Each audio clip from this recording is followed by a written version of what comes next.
Good morning to all Miami Dolphin fans. How are you on this Tuesday morning? Not too much to talk about, but it's always fun to talk about the Miami Dolphins. And I'm going to be joined by Steve Malloy here as I bring him. Good morning, Steve. Good morning. How are you doing? Good. You need to bring me into the chat. Yeah, hey, yeah, you're there, man. You can be seen by Oh, all, I got you. so Okay. it's all good. Don't say anything crazy. No, no, no.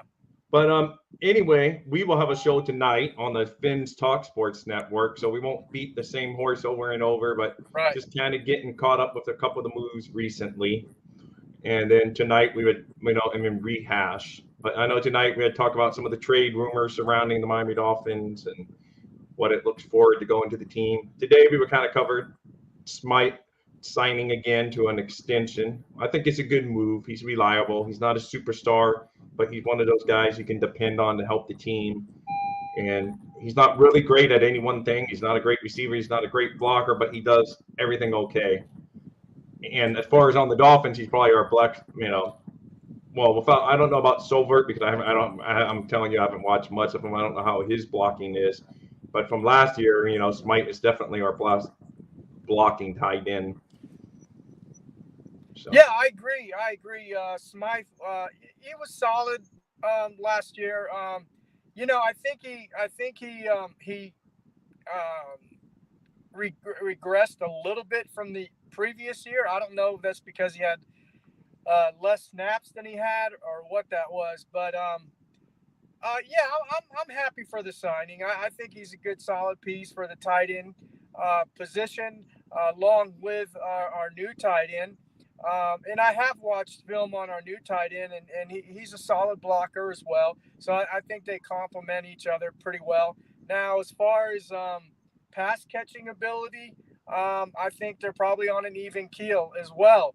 yeah. So yeah, I'm happy about the signing. Yeah, I know. Me too. I mean, it's just another, solid piece that they've done this offseason. We still got the draft, but I don't think there's going to be many moves. We're all hoping for that big offensive lineman to Yeah. make the splash headline, but right now it seems like status quo on the line. But things can change after the draft. I think they're going to wait for the draft, see if there's a good lineman there that they grab. And, of course, they have to be right because they've drafted linemen before. We know they haven't been always right on their picks.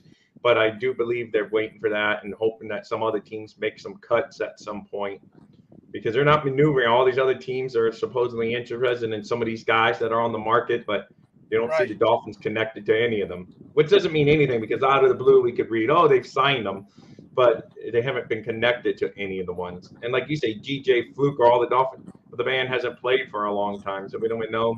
But I didn't even see the Dolphins officially linked to him today when they were saying all the teams linked to him. So, I don't even know. They may be higher thoughts on the offensive line than most of the fans have.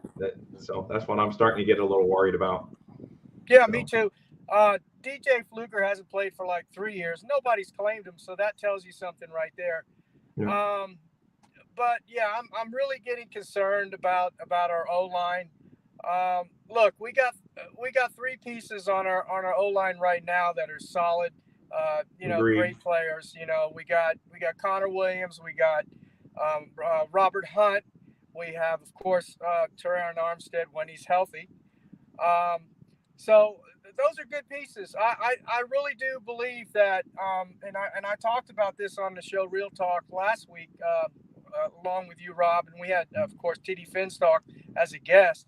Um, but Robert Jones, um, Robert Jones did a good job last year for us at left guard when he played, and I don't know why they brought back Eichenberg when he came off of from his injury, because he was actually playing a lot better than Eichenberg was.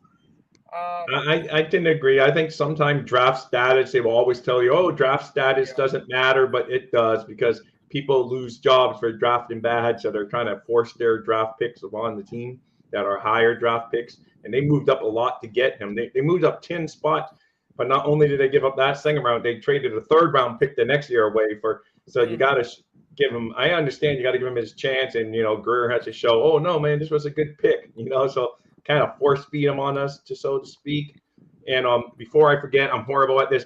Good morning, everyone. Please like and subscribe to the channel. I'm awful at promoting my own stuff. I already promoted our other network tonight, Finns Talk Sports Network, but I always forget to promote mine. And Daniel, I believe, yes, Gibbs would be a good pick at 51, as long as they don't have to trade up from that spot. And some of the mock drafts lately have him falling, but, the mock drafts aren't all that accurate.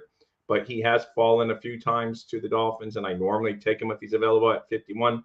But him and Darnell Washington sometimes fall to the Dolphins, and that's not going to happen. So it's just, you never know with these mock drafts. I'm going to do one and put it up on my website here today. I've been a little lackluster, guys. Sorry for updating my website. Steve, you're a scruff. Oh, Justin. But that's all good. We like the scruff look once in a while. But hey, I love all you guys for joining in. I'm hardly on here anymore. I never have a set schedule. I've been a little under the weather at times and all kinds of crazy stuff, but hopefully I'm back up and running. I haven't been updated. I have all kinds of good content I can get on my page. I just haven't had the energy to get it up there, but hopefully we're all good. But yes, Daniel, if Gibbs is there at 51, it's going to be a very tempting, thing. And Tucker Kraft should be there, and you will pass him. I do hear some people saying Tucker could actually fall, maybe to the 84, but I don't see that happening. And Laporta, too, is another tight end we would lose out on. So that's what happens when you don't have a lot of draft capital moving forward. But hey, you can't have it all. When you go for those big names, you got to give up draft capital. And the NFL came in, stole some of our draft capital for tampering. So it is what it is. You agree, Steve? No, I agree, and I'm not real excited on this draft this year, and the number one reason is because really, we're not in the development phase, and rebuilding phase of this team right now. We are in the now phase. We are in the Super Bowl mode right now. There's no time for draft picks and development in 1 year or 2 year window, really. And for me, it's a 1 year window, because if we don't do anything as far as making a big splash, Super Bowl or AFC Championship next year, to me that's a failure. And guess what?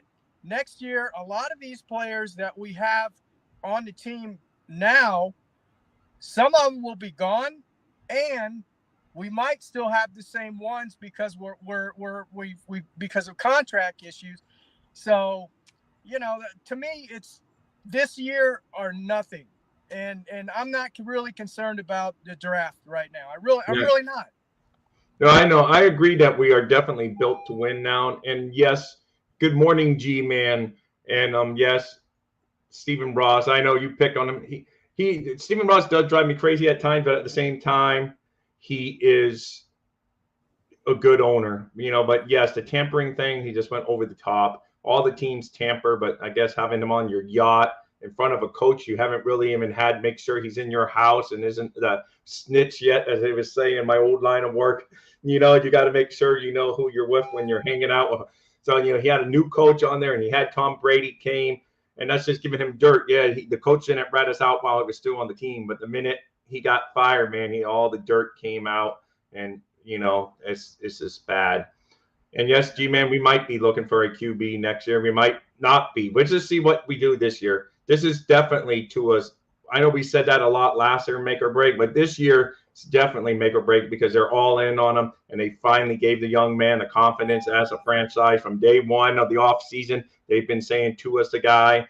They gave him the extension as further proof. They haven't been linked to Lamar or any Aaron Rodgers or any of these other guys out there on the market. So they're all in with him. But if this year they don't win, and it'd be more like I said, my one knock on Tua is his health. That's it. Because everything else I've liked when I've seen him play. I know he's had some bad games, but a lot of quarterbacks have bad games. And I'm almost actually tired, G-Man, of talking about the quarterback. I told Steve the other day, but it's just a hard topic to avoid in Dolphin land until he stays healthy. Once he stays healthy, I think we can finally move past that topic. So you agree, Steve? It's like kind of beating a dead horse at this point. You're spot on. You're spot on, Rob. I agree. Look, Tua's a good quarterback. He really is. and I hope he does really well this year because I want Miami to go to a Super Bowl. But look, Tua's not the whole team, right?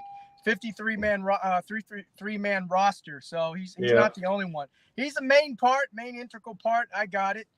But and you brought up a good point about his health too.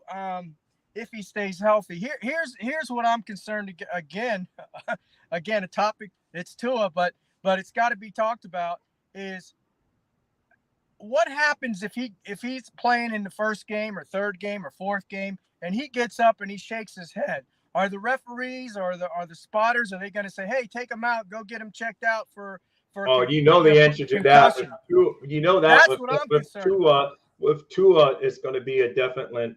The league is out to get us for sure. It seems like I'm not normally a conspiracy guy, but with Tua, he's the poster boy for concussions. These other guys can have like 3 or 4, and no one cares. No one cares about the Pittsburgh young quarterback having a concussion. Doesn't even make a day one headline. Tua, it's like weeks and weeks of disgust. And it's all because of that one incident that happened where he shook it off in Buffalo, but they brought him back. But then he went against Cincinnati and got thrown out. And ever since then, he's been the poster boy for concussion moving forward. I mean, it's just inevitable, unfortunately. Yeah, And I agree. Yeah, G-Man's right. He's going to have a very. Let me see this real quick here.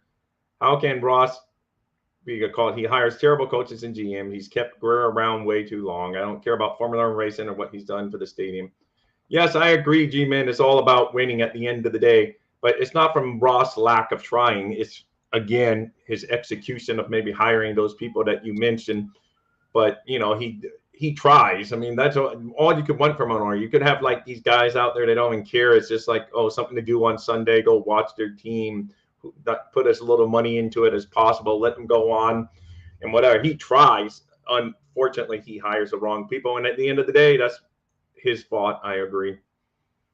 But no, I agree. I agree with that. Rob, what you just said. But I do like Ross. I like Ross as an owner. Hey, he opens his wallet when he has to. And look, man, Ross is a billionaire, right? He's a big real estate guy, businessman. Football, people forget about this phase of the aspect or phase of the game of football, and it's a business. It's a multi-billion-dollar business, and Ross wants to win. Trust me. He's not gonna, and he's got an investment of billions of dollars in this football team. He wants to win just as much as we do. Trust me, probably even more so. Yeah. So this stuff about Ross is not a good owner and all that. That's a bunch of crap. Yeah. He's a good owner. He really is. His fault is he's loyal to a fault with Chris Greer. Yeah. And that's the problem. No, I agree. He is. But as far as being an owner, he's a really good owner, and he's done a lot for the community down there in Miami. He's done a lot. He put up that money for that stadium. And they have a great training facility. I know us as fans, G-Man, we agree. We're not at the stadium I go to quite a bit, but the facility I'm never going to use. But I'm still happy that the players like it. It's good to show that you got those good top of the line facilities. The only problem is, it just we haven't won a playoff game for over 20 years. And until we get past that stigma, I agree, it's going to be bad on everyone involved. It's just we need to finally get a playoff win. I mean, the good thing about Ross, though, is he never says no to Greer. I mean, maybe he said fire Greer at one point, but he never says if Greer comes to him and say, hey, I need this contract reworked to free up money. Ross is like, okay, where do I sign? That's my only point, that some owners may not do that. They're going to tell them, yes, we know. I mean, that's it. Do you really think, say, if Wayne Huizenga hadn't passed away and, he sold the team even before he passed away, do you think it'd be much different? I don't know. We weren't winning much under him and Huizenga. We had, we got all the coaches we wanted and stuff, but we still weren't winning. We got a couple playoff games under the Huizenga watch, but it's been, we haven't been in an AFC championship game basically since the Joe Robbie era. That's so it's been way too long since we've been a relevant franchise. And it just shows that spending money doesn't always mean anything. Yeah, that's true. But as far as let's talk about Greer, the general manager. And Yeah. let's talk about McDaniel. Look, Chris Greer is pretty slick. He's a slick guy. He's very articulate. He's a smart man, and he's finagled his way through that organization, and he's got himself into the position that he is now. Of course. So Yeah. you know he didn't get there by being a nice guy. Let's face it. But he has put, in my opinion, I don't know if anybody's seen the Twitter interview with Mike McDaniel. Mike McDaniel was calling Tua a gold mine, and he's never seen a quarterback in his system that played better. Well, look, for one thing, Mike McDaniel was never a quarterback's coach. He was a running backs coach, and he was a wide receivers coach and a assistant or offensive coordinator in San Francisco. He's never a quarterback's coach. Yeah. So by him saying Tua's a gold mine and he's never seen a better quarterback play in his system, that's bullcrap because his system is this year. It's the first year. Well, it's kind of true. Then he, just by process of elimination. But we'll see. But if he likes Tua, that's good enough for me. He's putting that's my point. His job on the line for saying. That's my point. That's my point. Chris Greer has wiped his hands and he put it all on Mike McDaniel. He's putting it on a coach again. That's what I don't like about Chris Greer. He's very smart. He's a slickster. And he's put a fast one over on Mike McDaniel. Mike McDaniel is taking all the heat for everything in this organization because he even said in the interview, well, the organization wanted an offensive lineman, but I told him no, that Tua needs weapons. So he's putting himself in a position where it's do or die for him this year. If Tua fails, if not just Tua, but if the whole Dolphins organization fails this year and they don't do AFC Championship or even make it to the playoffs, Mike McDaniels is gone. Well, I don't know. Because, I do believe he's a good coach, and if we're going to be – but if you keep Greer and fire McDaniel, that's just stupid repeating stupid because we've done that same thing over and over again. You would have to that's the Dolphin way. You would have to totally clean house. You know me, I try to be more positive, but I do agree there are some flaws in the process. And we got tough teams in the division, so it's not going to be a cakewalk by any stretch. Even with the great roster we've built, this is a good roster Greer built. My only complaint is that he had to do it through trades and free agency and some of the big spots instead of having the eye for drafting talent. Because Tyreek Hill's great, but your job is to find these guys in the draft. Find like a Justin Jefferson instead of an Austin Jackson in the draft, and you don't have to pull the trigger on a Tyreek. Then you got more ammo to fill up that young. So we just don't hit on the draft. Yes, the other day people were touting him, and I saw you responding. I stayed out of it for the most part, and I did chime in on one of your tweets saying, "Well, yeah, winning is the main thing." But they were all like giving him flowers, Greer. I'm like, why are they giving him flowers? The man hasn't won a playoff. We haven't won a playoff game since he's been in the organization. So I don't know why we're giving him flowers. If he does it, I'll be the first one to say, Greer the Almighty, like what does Roman Reigns say? Acknowledge me. I would acknowledge. That's what I would acknowledge. I want to acknowledge him, but so far he's proven no better than Jeff Ireland. If you look at, So, I agree. So it's just, and as much as I hated Jeff Ireland, that's the one man I celebrated his firing. I lost my voice saying he's fired. He's fired. It's just. I was so happy thinking the Dolphins were moving. My wife, because I came home, I worked a long shift that day. It was a beat-down shift, 14 hours, 12 hours regular shift, 2 hours overtime, and nasty transport. Finally leaving the jail facility, and I hear the news because I haven't been able to follow. And I hear, and the Dolphins got rid. And I started screaming like it was we won the Super Bowl because I never liked Greer. I just thought he messed up so many things. Greer, Ireland. So I was so happy. I almost had no voice when my wife thought, and the kids said, "Oh my God, was it that bad at work?" I said, "Yeah, work sucked today, but I lost my voice for happiness." But here we are, all these years later, and we're no better than when, Jeff Ireland was here, and and it just sucks, and no different than when Tannenbaum was here, and then the other guy that was here for a cup of coffee that like dropped in a smaller school that he had been with Tampa for a little while. I can't think of his name right now, but what was it, Hickey? Yeah, Hickey. Thank you. Yeah. I was having my old brain fart, Hickey. So yeah, we've had all these guys, but the same result basically: no playoff wins, and like G-Man agrees with me, so I can't disagree with him, but it's that you got to draft your talent. Yes, I know that sometimes you got to get lucky in the draft. And because sometimes those later picks, teams get lucky. Look at the Chiefs. They drafted Tyreek Hill in the 5th round. And not only does he give them Super Bowl appearances, then they flip him for a 1st-round pick, and they're still in the Super Bowl. And now they got all of our, they got the pick. So they just keep on going while we're trying to just spin our tires like a hamster wheel at times. But I try to be positive. I am Dolphins thirsty. I have a website because I love the Dolphins. I try not to be negative, but it's hard to argue no playoff wins and 20-something years, and where only the Detroit Lions have a longer such streak, and they're on pace to probably win a playoff game this year. So we might be the longest, if we don't win a playoff game this year. So we need to definitely. I know, G-Man, but it's his talent evaluation. It's his trusting his football, because he's admitted he's not a football guy. And just like he says, he's not a building guy either, but he hires people in his building development that knows what to do, and they're building people, and he hires the right people. But when it comes to football, he seems to hire the wrong guys. I don't know why. It's just no luck. I don't know what you could do to change it up.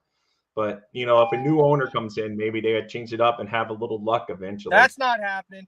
I know, because, now they're saying that not even that guy that really got us the tampering charge, that Bill guy. He's not even, it's going to be the daughter now taking over, Stephen Ross's daughter, which I'd rather have her, I think, than him. He's kind of slimy, I think, and it'll probably get us in more trouble moving forward. So from what I hear, some of his maneuvers, but, maybe he would be better luck. Sometimes slime, he's good friends with Brady. Maybe some of Brady's luck would roll over to the Dolphins eventually. Yeah. And here we go. We're playing the blame game. First, it's the assistant coach, it's the position coaches, then it's the coach, then it's the general manager. Now we're blaming Steve Ross. Yeah, I know that's the thing, but that's what the thing with the Dolphins. We just don't know who to blame. I know he's the owner at the end of the day. I guess you can say he's to blame for hiring these people, but he has to trust his football people for a couple of years to get them going, and unfortunately, that trust hasn't led to much victories in Dolphin land. I like Ross, G-Man, honestly, like I say, because we could have owners.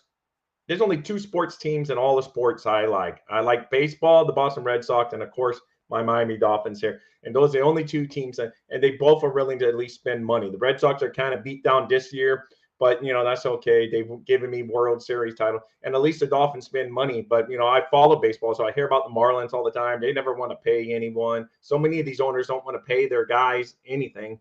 And it's, at least Ross will pay. Does it ever? Because, it's not his fault Greer drafts wrong, and he has to go overpay for a free agent. That's just, Ross saying, okay, just do what you have to do. So I agree with that part, that maybe he trusts the wrong guy, but at least, like I say, he does what he has to do from an owner standpoint. He's willing to sign the check. Well, look, Rob, you made a good point too.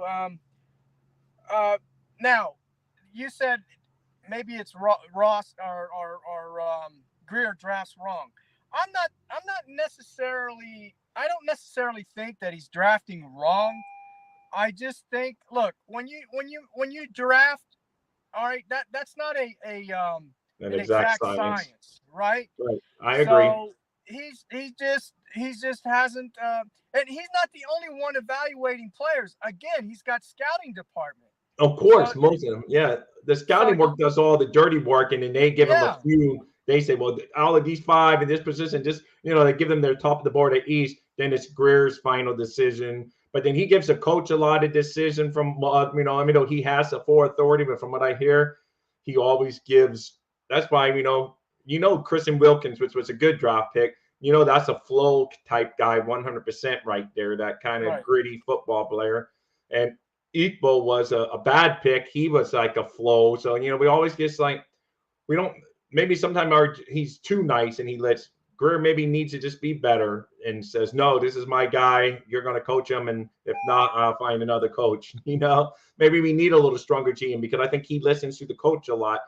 And, what do you want to, though? So I said it's hard to really put a finger on it, because you don't want total dictator. that, a coach can't stand him, but you do need a guy that has conviction. And he goes, listen, we've scouted all year. You've been coaching all year. We know these prospects a little bit better. Tell us what you need. Like, what do you want in a running back? What do you want? And we will go find them. That's what he Yeah. needs to do, because Yeah, they have a lot more time scouting than the coach does. Yeah, but again, the development phase of this team is over with. We're in the now mode, and I don't care. I'm not really into the draft this year at all. Not only because we don't have a first pick, but it's just that we are built for right now. And as you said earlier in the program here, Rob, we've got a talented roster right now. Whether we went out and bought it or made trades for it or what, the point is we've got a very talented roster right now, and we are missing we're missing some pieces on the O-line. Again, I keep bringing that up. I keep emphasizing the O-line. But look, you got Patrick Mahomes in Kansas City.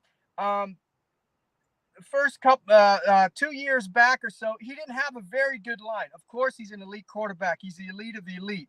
But the bottom line, the point I'm trying to make is the Kansas City Chiefs still went out last year and got a good O-line for Patrick Mahomes, and he's elite of the elite. Right. And he's not an injury-prone guy. So that's what I'm so baffled by, why this team hasn't gone out and spent the money where it really needs to be spent in protecting the quarterback. No, I agree, but I think they did last year, and they got Teron Armstead and they got Williams in free agency. Armstead's just not 100% all the time, but they got those two. Hunt looks like Greer did hit on Hunt at least. So we have to give him kudos where kudos is, And so we got 3 of the 5 offensive linemen, like you mentioned to start the show. Right. 3 of the 5 spots are pretty solid. Yes. We don't have a right tackle, which with Tua is it's akin to having not a left tackle. Exactly. So you definitely need improvement at the right tackle. And then left guard, that's my least of my concerns of the guard, because I think if you get a decent left guard, decent, and then, you can cover it up with better than you can a right tackle. You're not covering up a bad right tackle. He's out there on the end. No one to help, unless you get a tight end but then that kind of takes away from your passing game, because then the tight end has to stay in and block all the time, So you really just want a right tackle that can shut down a team's edge rusher and not get beat on a regular basis. Right. I agree. And like I said, I'm with you on that as well. I think right tackle is the most critical position right now at this time. And I think we've got a left guard on this team already. I think. And Robert Jones, you like? Robert Jones. Yeah. Yes, I like Robert Jones. I think we can make do with Robert Jones in the left guard position. It's the right tackle position that I'm concerned about. Yeah, no, I agree. And you're right, G-Man. But again, that falls about getting a little lucky. We got lucky on some of those. And just like Mark Clayton back in the day for me, Mark Clayton was an 8th round. We don't even have 8 rounds anymore. Mark Clayton was drafted in the 8th round. So, it's just, you never know. And Mark Duper was drafted in the 2nd round. So it's just like you can hit, but we have, we got Xavier Howard in the 2nd round. There are some hits. Javon Holland had one really good year. He fell off this year, but I'm contributing the fall off to kind of the system that he was forced to play in. And that under Fangio, I think Holland should rebound and have a better year this year, because he was asked to do things that he normally wasn't asked to do once Robert Jones got hurt and stuff, because he's a good ball hawk. He's out there, You mean Brandon Jones? Yeah, when Brandon Jones got hurt, Javon Holland, he was a good pick. And Brandon Jones. There are been a few picks the Dolphins have done right. You said Robert Jones. Oh, Brandon Jones. Yeah. Too many Joneses. I can't keep up with the Joneses. Too many Joneses and too many Jalens. Yeah, exactly. So, but it's not where you pick. It's who you pick. That is 100% G-Man. And some of that, though, in the later rounds does fall to a little bit of luck. Because look at the Patriots. They got Tom freaking Brady, the one, one of the quarterbacks that's considered the greatest of all time, if not the greatest of all time. And he was a late round pick. It's crazy. So are they that much smarter than everyone else? No. He just fell into their lap late. They passed on him that many times too. So sometimes it's just about luck. and having the ball bounce your way, because it is not exactly, because it's undrafted free agents often come in on the Miami Dolphins and outperform our draft picks. Cater Kohu. Yep, Cater Kohu, a recent example. Nick Needham, another recent example. Needham. We just Yep. it's just there's sometimes it's just G-Man said it perfect, but then it's also a little bit of luck. I think we can all agree, and the Dolphins haven't been that luck. And then you can also, that's why it's always so hard with me, is it coaching, or these guys not coaching them up, or is it the picks that suck from the beginning? So, I mean, there's so many things that we don't know, because there are times that we've cut linemen and they've gone on to other teams and been solid linemen on the team. So, are we just not evaluating them right while they're here, or we're not coaching them up? So there's so many factors involved. I think it's a combination of everything you just mentioned. Yeah, no, I know it is. No, it is evaluation. I think it's coaching, position coaching, and talent. Yeah, talent wins out overall. At the end of the day, it's always about talent. Because if you're a stud, you're probably going to be a stud no matter who's coaching you. That's correct. Like Richmond Webb was going to be a stud from day one, no matter who was coaching him. Dan Marino. Dan Marino. So some of these guys are going to be a stud from day one, no matter who. But some of the borderline talent that could be better than what they're giving out, but you're just not getting that, one that needs a little more prodding or a little more coaching. There's always like that. On any job in the world, there's some people that do better with a little better hands-on management.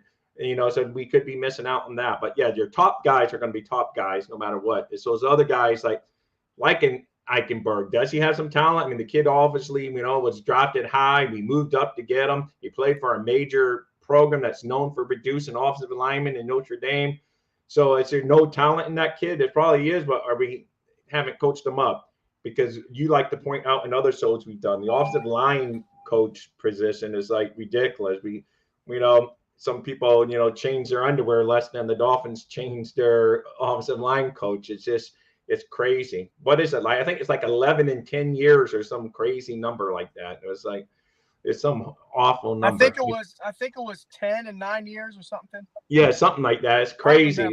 There's no consistency though. So right when you're learning one guy's ways, you bring in someone else, and here we are again this year 2 into McDaniel, and we're already changing the offensive line coach again. And and a guy that doesn't come in with a sterling reputation, but hopefully McDaniel knows more about than what we read in the stupid social media. Oh, he was leaving sticky notes. So we get stories like that, but we don't really know if people like them or didn't, or if he can do his job. We'll see. So, we'll see. This is the year. This is the year, Rob. This is the year. It's the do or die year. That's my take. If they don't make an AFC championship, win the division or whatever, I just call it a complete failure. I really do, especially with this roster that we have. Other than the offensive line, that one piece. But hey, what? Give me 100%, Steve. No, you said it perfect. 100%. It's a failure without at least a playoff win. I won't go as far as high as you. Without a playoff win, it's definitely. Let's win one playoff game first, and then worry about the next one.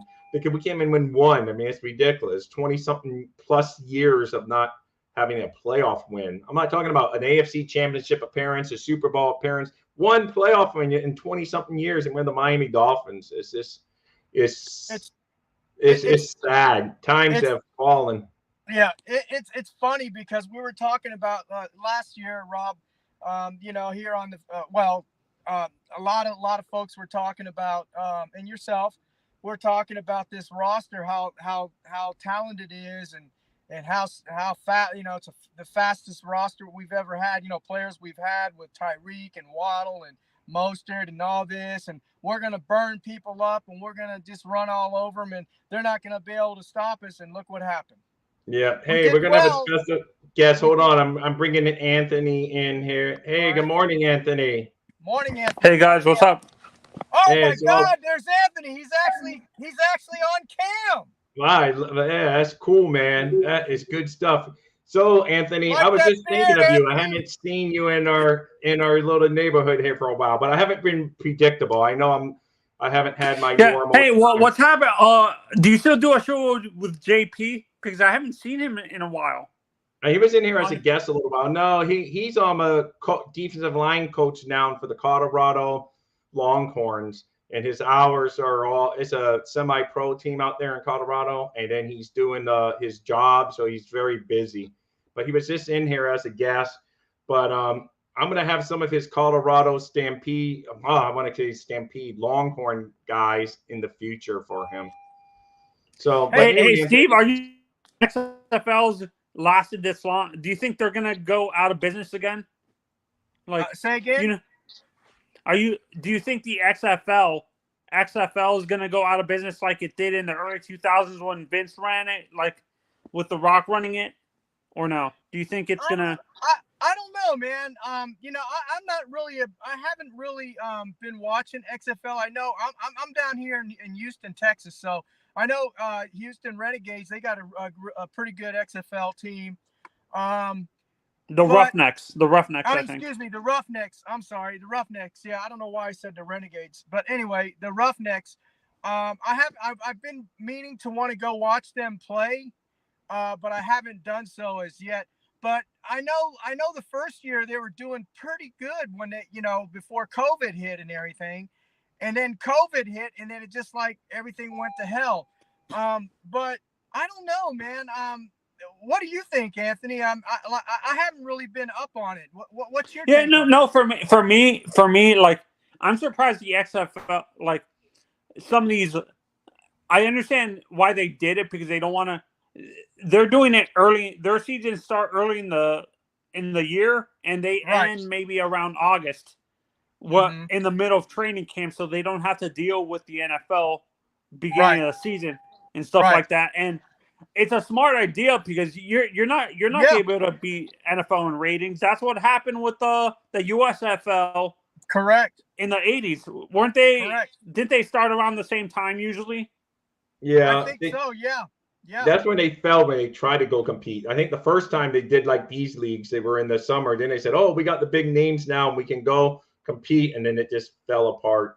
Wasn't Jim Kelly in the USFL? Yeah, no, with the Houston Gamblers actually. Jim Kelly, or that was my team I liked watching. Because Miami didn't have it. They were going to get one, and then the league folded, but Miami didn't have one. So I like the Houston Gamblers. But yeah, Jim Kelly was in there. Steve Young was there. Herschel Walker. Yeah. And Anthony Potter. So this is where I'm not sure if we've talked about this subject before, Rob, on the channel with JP Justin, before he became a coach.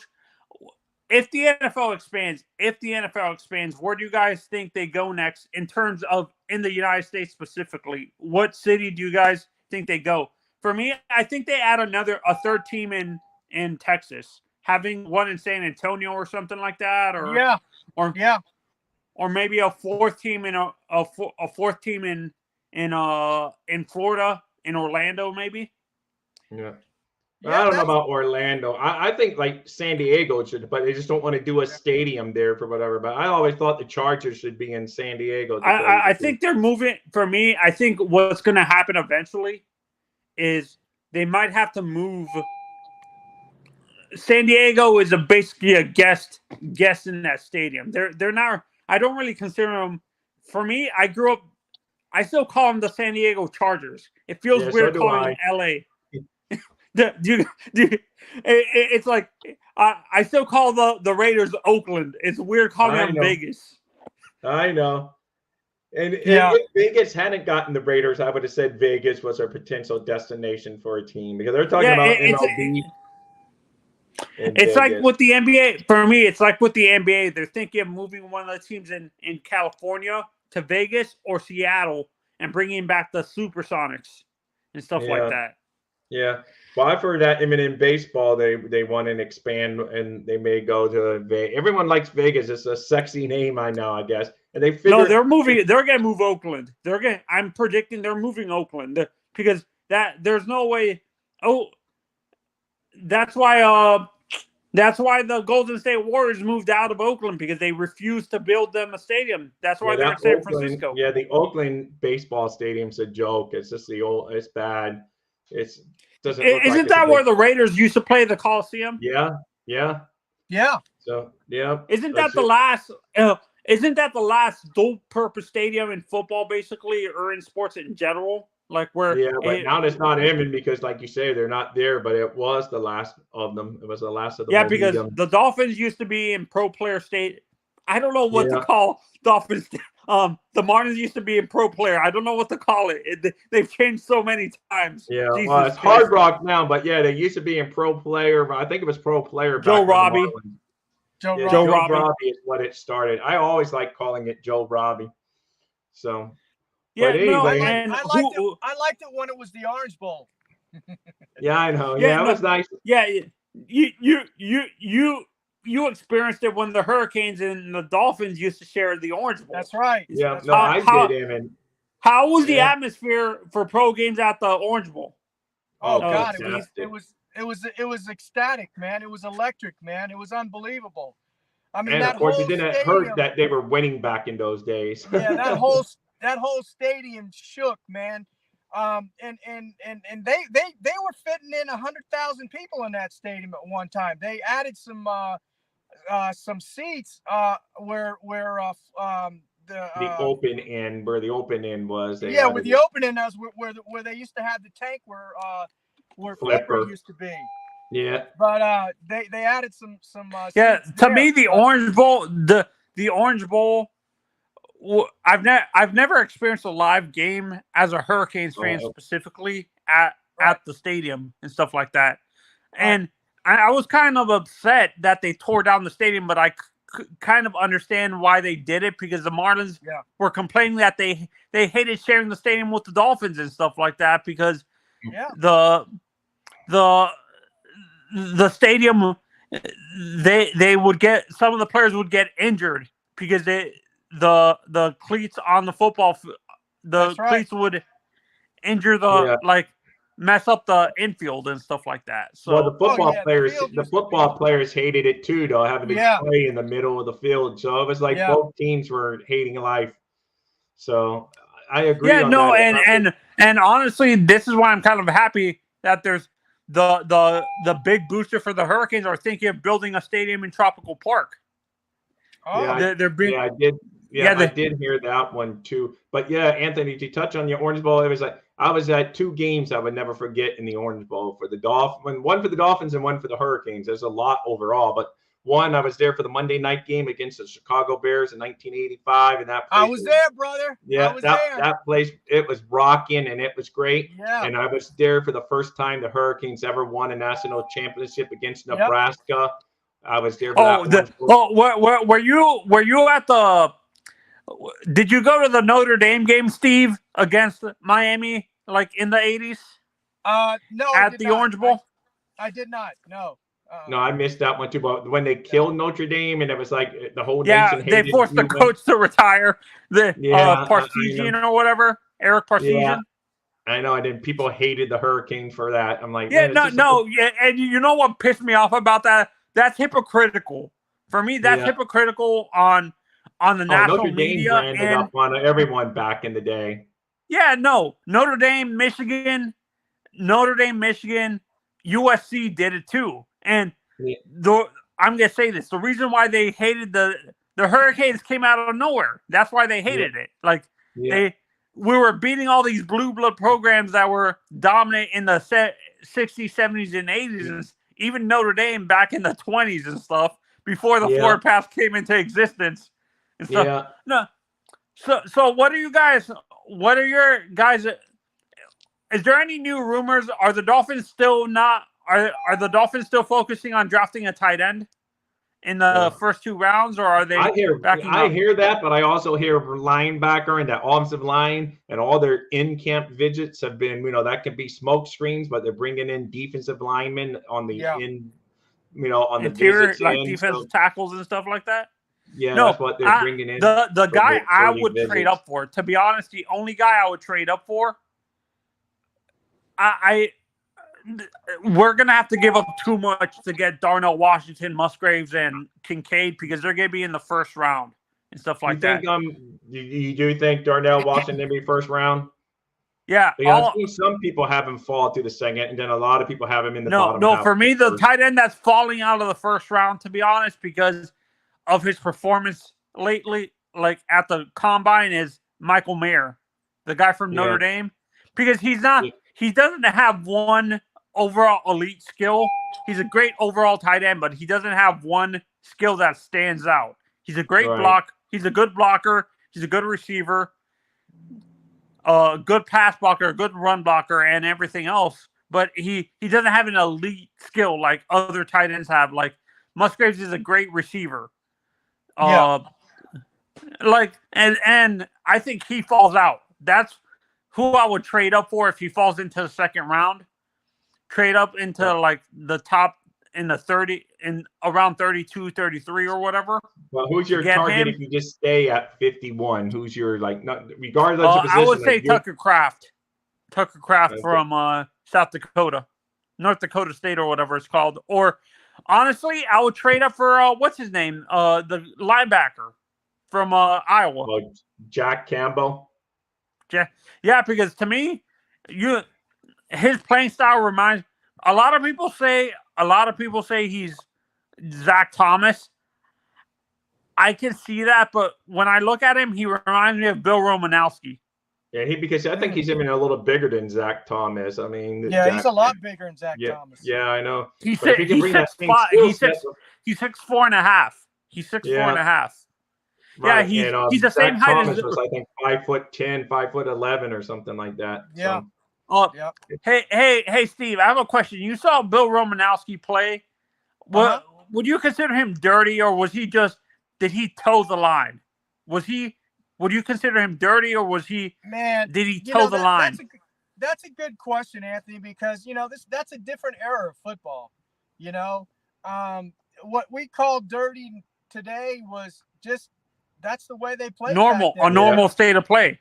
A normal state of play. Just a normal way. You had Jack Tatum, doing clotheslines on players and things like that, and you got away with a lot.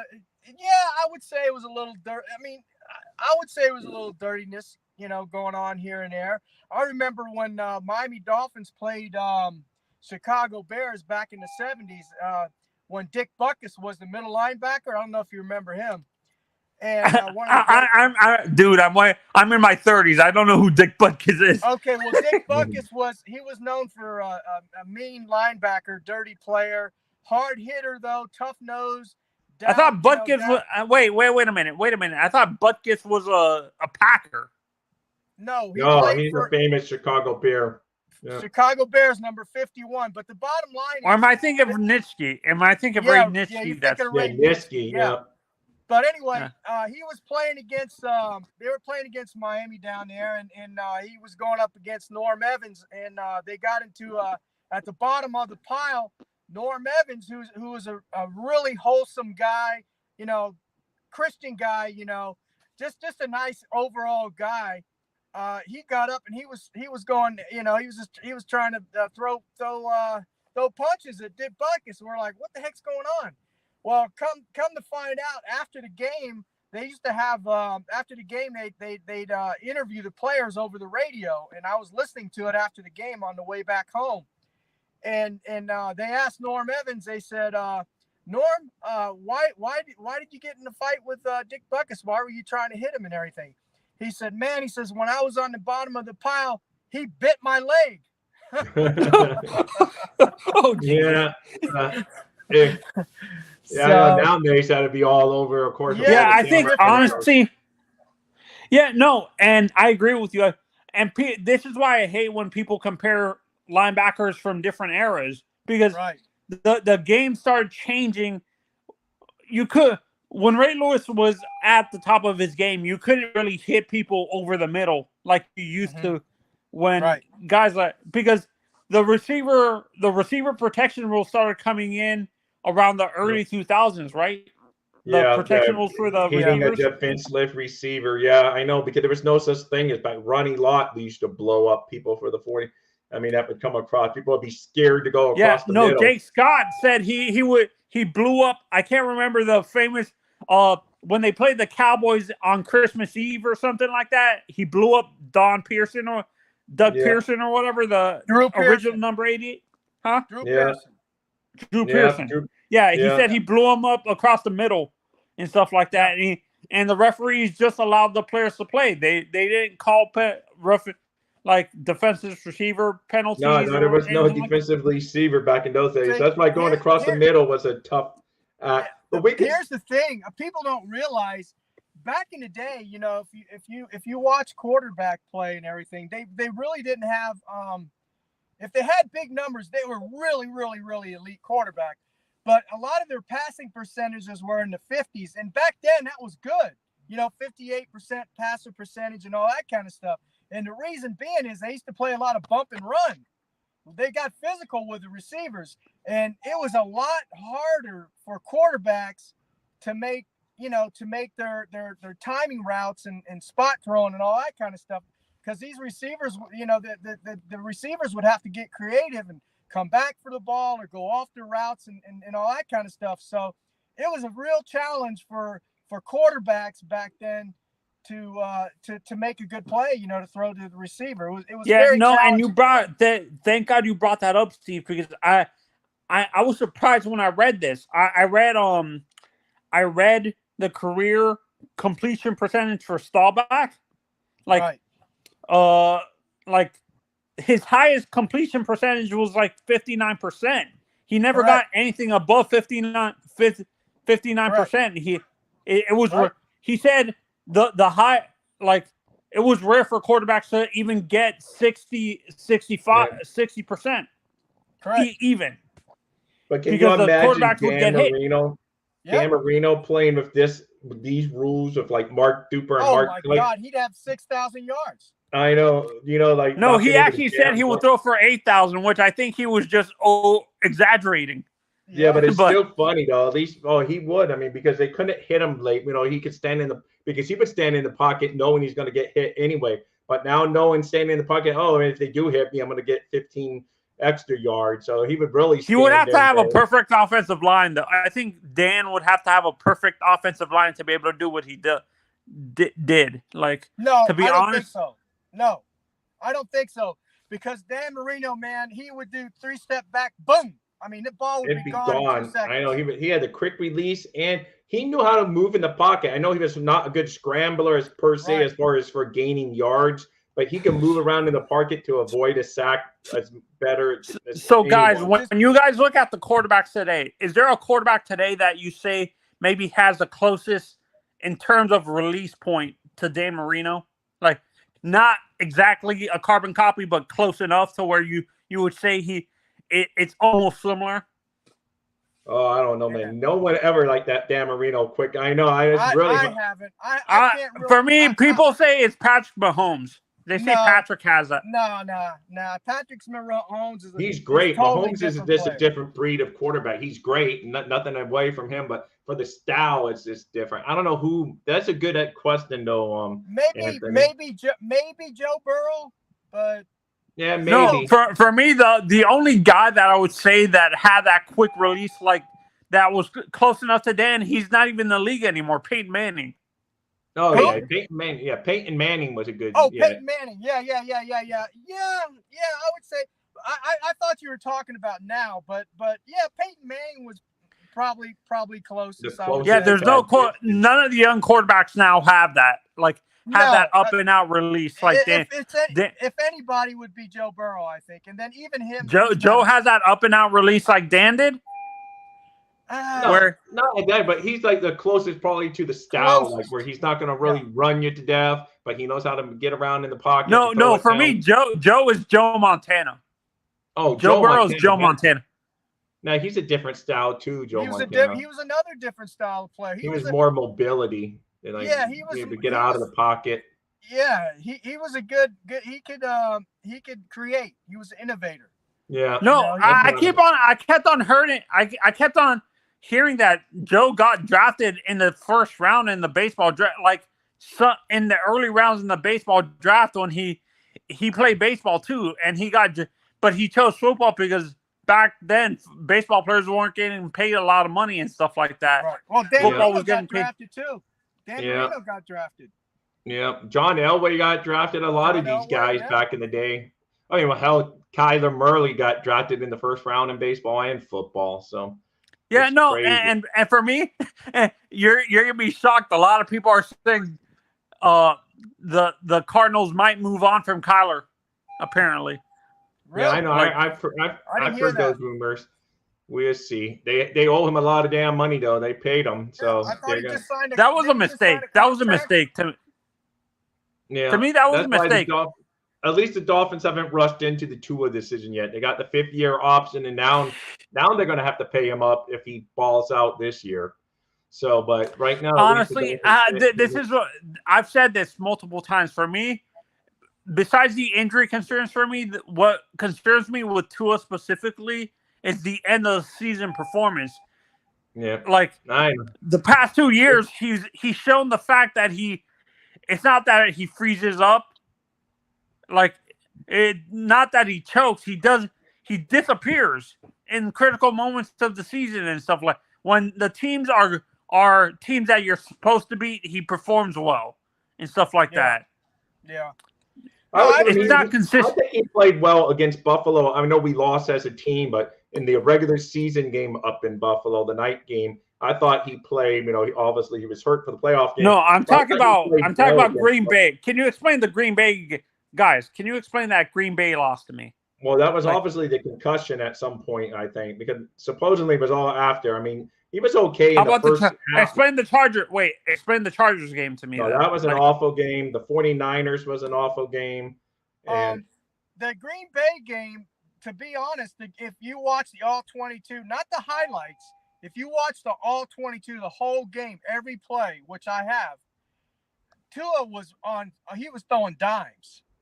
He was throwing dimes in that Green Bay game. And with the exception of those 3 interceptions, which he got baited into throwing them because he threw it anyway when he shouldn't have, that's what got him. But before that, I mean, he was playing a really good game, one of his best games, to be honest. Yeah, I know. And this is where I get in arguments with people who are huge Tua fans. They always bring up the Ravens game, and they forget the fact that he was crap the first 3 quarters. He didn't. Yeah. He didn't. He was completely he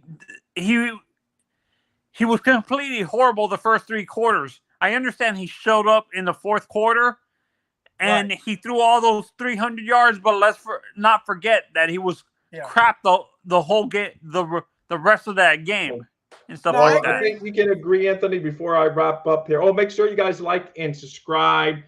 And Anthony, you can join us tonight. Watch our show. It's just going to be Steve and I tonight on the Fins Talk Sports Network at 7:30 p.m. on the. You've been on the Fins Sports Talk Network a lot. Oh, are you doing the bandwagon with Evan? No. We do a show right before him at 7:30 p.m. We do it where the Real Talk Fins Talk. Steve is the main host, and I'm his co-host.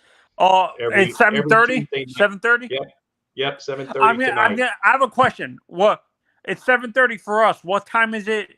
What time does the show? Because I have a lot of I have family on the West Coast, and they want to watch the show, but they don't know how to watch it. What time your show starts on? 7:30 Eastern. If you see our starts, we're all based on Eastern Standard Time. Steve lives in Texas, so he's an hour. But when we promote it, it's always Eastern Standard Time because Bobby and I live in the East. Where's your family at? Where's your family at? Vegas. Yeah, so they'd probably that would be they would be in California, right? Time, wouldn't that be California? Yeah, West Coast. No, they're Mountain Time. Mountain Time. So they're 5:30 for them. Then 5:30. Yeah. Okay. Yeah.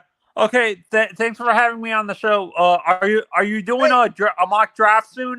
Another mock draft before the draft? If you want to join me, Anthony, any day, because without Justin's mind, it would be better with you here at least, because like I said, Justin's very busy. He's going to try to start some of his own stuff, but he's very busy. So, he's not here anymore. Okay. But, have a good day, guys. Mock draft with you. Hey, Anthony, I got a question for you. I got a couple questions for you. Where are you living now? Where are you from? Sarasota. Oh, you're in Sarasota, Florida. Is that where you're originally from? No, I was born and raised in Miami. Oh, okay. Where'd you go to school at? Killian. Oh, Killian. Okay. I'm a graduate. I went to Southwest, Anthony, but way before you. I was in the 80s, but I went to Southwest. I was in the 70s, Miami Springs Senior High School. Yeah, no, I actually when I finished my senior year I started out at Palmetto, Miami Okay. Palmetto, then Yeah. went to Killian. Then when I moved here to Sarasota, I finished my senior year in Sarasota at Riverview High School up here in Sarasota and stuff like that. Okay. Okay. Hey, Well, that's listen, cool. Anthony, thank you very much. Yeah, thank you, Anthony and for G-Man and joining, all you man. guys that came in today. And Thank join you us. very much. Go And ahead. I'm sorry, Rob. I'm sorry. hey, Go ahead. I'm sorry. No, I was gonna say. Oh, hey, sure hey, you like Rob, and I have a subscribe. question. Have you ever watched the show, the other Dolphins like the other Dolphin streamers, like the Finns Tailgate or Steven D and stuff? Steve, your man. Steve's your man right there. I'm bad about Yeah, I watching all watch the them all, shows. Anthony. He watches them all, so he knows them all. I never seen you on in the chat for Steve the Tailgate TFTG. I never go into chats, but I watch Larry L. I see you on there a lot. I see Finn's Tailgate, Stephen D, Finn's TD Finn's Talk, Dolphins Talk. You know, I kind of check out all of them, look around, and see what Miss they're talking Fins, about. you've told me about. Don't forget about your Miss Fins. Miss Fins. Oh, Miss Fins, yeah. See you guys. I don't watch. She's in see the you guys mornings. tomorrow, Rob. Yeah. See you guys tomorrow. What's that? I have to leave. Oh, We'll okay, Anthony. Thank you so much. See you. Thank you, Anthony. Later. Thank you, Anthony.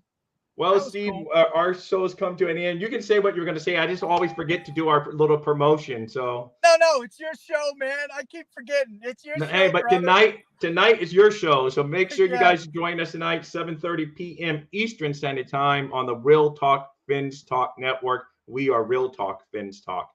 So we would talk about tonight a little Dalvin Cook rumors. We will talk more about the extensions, about is Christian Wilkins going to get his payday. We're going to talk all about all that kind of stuff. So join in tonight, right, Steve? Is that about what we got covered? Yeah. And Chris Greer. Yeah, Vic Fangio and the defense. We're gonna that's gonna be the main topic of discussion, and as you said, the rumors and things like that. If I might mention, I know you and I are gonna have a special guest on the following week. Next week, we're gonna have Barry Cunningham will be joining us on Real Talk Fins Talk. All right, sounds good. Barry Cunningham, you rock, but Steve last night accidentally sent me Barry Jackson was coming. I'm like, oh my God, you got Barry Jackson coming to the show. I was like, and Rob, yeah. Here's something you're gonna like. He's a Boston Red Sox fan. Oh, he's a cool guy then. Okay, there so you know go. He's a Dolphin fan and a Red Sox fan. I'll be honest, I haven't watched it so much. I need to be better like you and watch all these Dolphin streams. It's just so much time in the day when you're trying to run the website too. So. And I've been a little bit under the weather, but I've been back. I'm going to add some mock drafts today. And thanks to Bobby. He didn't join us live here today. I was hoping he was going to join us live, but hopefully we'll talk to him tonight. So, Steve, as we say, Dolphins #1. And anything you want to close with tonight as I close out our show here? Close this morning, I should say. Hey, just remember, man. Dolphins #1, baby! Dolphins #1! Fins up!